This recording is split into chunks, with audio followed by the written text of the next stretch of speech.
Je suis ingénieur de formation. Je suis ingénieur chimiste avec un DA de pétrochimie.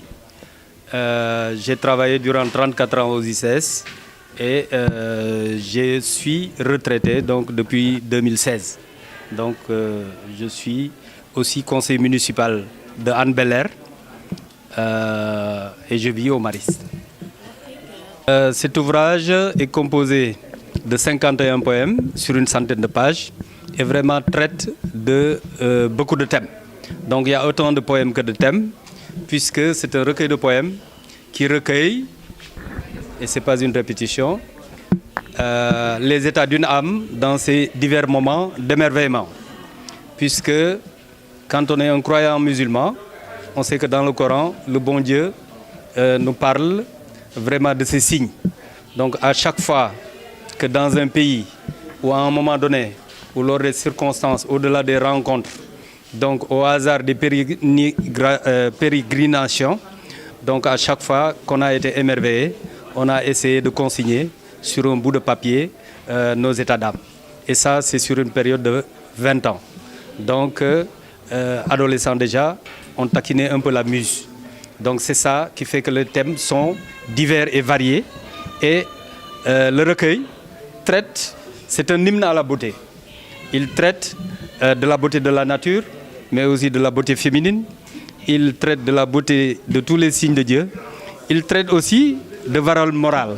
Parce que comme je l'ai dit à mes enfants, il y a aussi une part d'héritage. Au-delà de l'héritage financier, on doit laisser à nos enfants certaines de nos convictions écrites et graver ça sur la pierre. Donc c'est pourquoi, dans ce livre, on trouve des descriptions de la beauté féminine sénégalaise, la sénégalaise illustrée. On parle aussi de Dakar, ma belle, en tant que capitale, en tant que terre des génies, terre des poètes, ensemencée au gré des flots. On parle aussi du Très-Haut, Subhanahu wa Ta'ala, Dieu, l'unique infini, avec ses signes, 5 doigts de la main, 5 étoiles de la branche, la circumambulation autour de la Kaaba. Pourquoi le sens senestrosum, c'est-à-dire pourquoi les gens font le tour de la Kaaba de manière à aller sur la gauche, etc., etc. Donc à chaque fois, on a voulu vraiment restituer ce qui était dans notre cœur. On a essayé d'écrire, j'ai essayé d'écrire ce que je sens. Et ce que je sens aussi, vraiment, j'ai essayé de l'écrire, de le partager. C'est pourquoi le titre, c'est Afrique. Mais au-delà, à chaque fois que, par exemple, il y a souvenir de Moscou. J'ai été à Moscou et j'ai été avec un ami, plusieurs amis. Il y avait donc moi le musulman, il y avait un athée, et il y avait le nègre, il y avait le juif. Et tout ça, ça a composé ce poème-là. Donc à chaque fois qu'on a été émerveillé devant une chose, on a essayé de communiquer, de partager sur cela. Donc c'est ça la thématique au niveau de ce recueil de poèmes-là. Et comme vous l'avez vu, vraiment, nous pouvons dire aussi c'est inédit. Grâce à Baobab Édition, grâce à la troupe de Kaddu Yaraax, on a essayé de faire un livre joué. C'est-à-dire de faire au-delà d'un récital, au-delà des déclamations classiques. On a essayé de faire vraiment un spectacle poétique. Et vous l'avez vu, ce sera, quand tout sera fini, en 3 langues. Il y a le français, mais il y a le Wolof, mais il y aura aussi le Halpulaar qui sera lors de la fin. Vous avez combien de pages? Une centaine de pages, disons dans les 80 pages. Nos valeurs sénégalaises, nos valeurs africaines, on peut dire que c'est les bases, c'est les fondements de la morale universelle. Donc les valeurs que nous avons, nous devons les revaloriser, nous devons les faire partager à nouveau. C'est pourquoi j'ai dit Afrique, rime, partager. Donc tout ce qu'on a comme valeur, tout ce qu'on a comme essence, tout ce qu'on a comme culture, vraiment on doit pouvoir le partager. Et c'est ce que j'ai essayé de faire dans ce livre-là. Dans ce livre-là aussi, vous verrez, il y a un poème qui s'appelle Le Miroir des Baobabs. Ça, c'est en l'honneur de tous les présidents qui sont passés ici. Mais aussi, quand vous le lirez, vous savez que aussi que hier, on l'a vu avec la France et le Sénégal. Donc l'amitié franco-sénégalaise a été magnifiée. Et ce poème-là, Le Miroir des Baobabs, quand je l'ai écrit, c'était il y a 2-3 ans. Alors qu'il n'y avait pas cette visite-là, mais ça tombe à l'heure, puisque la France et le Sénégal, c'est 2 baobabs de peuple. Mais aussi, on a un président qui s'appelle Macky Sall, qui est vraiment le baobab de l'émergence. Et quand vous lirez ce poème-là, vraiment, vous verrez, par rapport à tous les acquis, par rapport à l'avancée, ce qu'on a fait. Tout à l'heure, vous le verrez en Wolof, il y aura un poème en Wolof sur le plan Sénégal émergent. Et j'en profite d'ailleurs pour remercier vraiment tous mes amis du Club Sénégal émergent. On sait que le futur n'a pas d'âge. Attendre jusqu'en 2018 pour sortir un poème, des poèmes que vous avez commencé à écrire il y a 20 ans de cela. Voilà, j'ai pas commencé à écrire en 2018 ou en 2017, non. J'ai commencé à écrire, comme je l'ai dit, en tout cas les premiers poèmes, c'est un peu plus de 20 ans. Donc consignés. Mais ont été consignés à chaque fois que vraiment on a eu la fièvre d'écriture, on a essayé de le consigner sur une page qu'on a partagée avec des amis. C'est pour ça, vraiment il y a une quinzaine d'années, on était au parc Nyokolo-Koba, et vous le verrez dans le texte. On était au parc Nyokolo-Koba, et j'étais avec des amis français, et on a visité vraiment ce sanctuaire majestueux, ce trésor de faune et flore qu'on a au Sénégal. C'est en ce moment-là que ces amis français-là, que cet ami Abdoulaye Racine Senghor, ce sont ces amis-là qui m'ont mis le pied à l'étrier, et vous l'avez vu, Racine, c'est lui qui a préfacé donc, ce livre-là. Donc, tous des amis. Il y a aussi, derrière moi, le directeur général des ICS, Alassane Diallo, qui est un cadre de lettres supérieures, qui le sait, qui peut en témoigner. Vous pouvez aussi l'interviewer. Il n'a pas beaucoup parlé, mais il a fait lettres sup. C'est l'un des premiers, il y a près de 20 ans, à me dire, Yoro, tu as du talent, tu devrais le faire effectuer.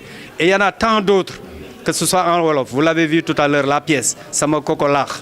Donc c'est moi, vraiment, qui ai mis ça, et vous avez vu, vraiment tout le monde a applaudi par rapport à cette pièce.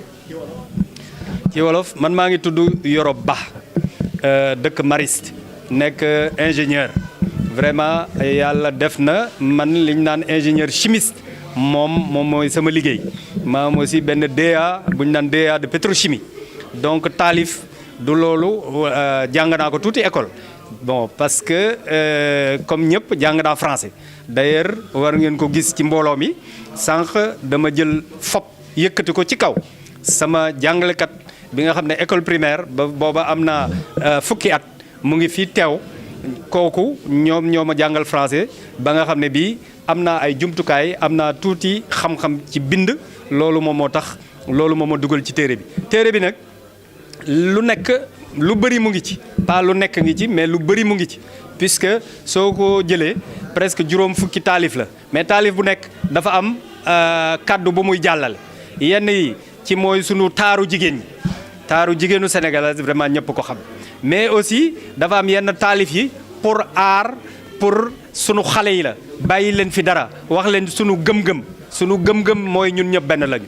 képp koo gis ñu ñun rek doomu aadama la donc ku nekk ci ñun mun nga jël nga sa dënn nga fëgg ci nga dóor nga ne man doomu yonent la parce que yonent bi jëkk moom mooy yonent yàlla aadama donc ñun ñëpp benn lañu waaw laal nañ ci tuuti nag sunu mbokk séeréer yi tamit parce que vraiment sunuy xarit la ñu tout ça là ñëpp xam nañ ko ñoom du ñu soppaliku bukki mais nee na ñu til bu rafet rek la ñu mën a soppaliku moom moo tax sànq ngeen gis ko pël bi di wax ak ñoom bu ci loolu weesoo tamit dugal nañ ci diine bi parce que nit ñu bëri dañuy foog ne kuy taalif rek surtout en français bu ñu déggee poésie rek dañuy foog ne puukare àddineel dañ naan ne ñii ña ngay caaxaan encore alors que téere bi nga xam ne bii yàlla subhanahu wa taala moom moo ko wax ci téereem bu sell boobu mu di alxuraan moom moo ne lii ma bind nii riime ko nii rythme ko nii vraiment du ngeen gis beneen téere bu mel noonu soo ko gisee sunu xalif généraux yi gën a màgg sunu suufi yu gën a màgg ñoom ñëpp ci taalif parce que yàlla moo ñu bindal fii ci Sénégal